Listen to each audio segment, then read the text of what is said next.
Let's look at the second example. So we assume that x hat is a function of x for some function f. So then the rate distortion function, which is called scalar quantization in this case, is therefore R1 of d is equal to the minimum over all functions such that the expected value of the distortion of x and fx is lesser equal d. But this means that for the mutual information in this case is just the entropy of f of x, because the conditional information of x under the condition f of x is 0. So we just have to minimize the entropy of f of x.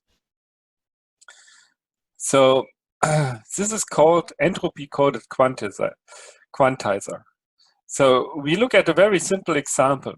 We look again at a binary symmetric source, which puts out 0 and 1 with probability 1/2. And now the interesting functions are, for example, the function which maps 0 to 0 and 1 to 1, or the function which map 0 and 1 to 0, or alternatively 0 and 1 to 1. Now, if you want to have the distortion d between 0 and 1/2, then the only possible function we can choose is f of 0 equals 0 and f of 1 equals 1.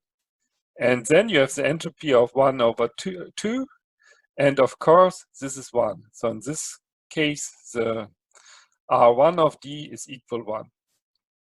But if we want to have the distortion, allows it to be the distortion greater equal 1/2, then we just can choose, for example, the function f0 and f1, which maps to 1, all to 1 or all to 0. And then, of course, we just receive one symbol, and the entropy of this is 0. So if d is greater equal 1/2, then R1 of d is 0.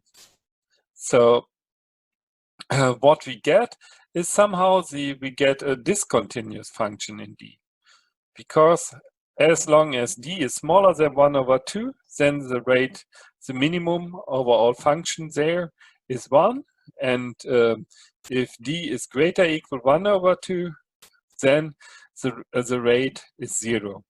The minimum over the entropy is 0.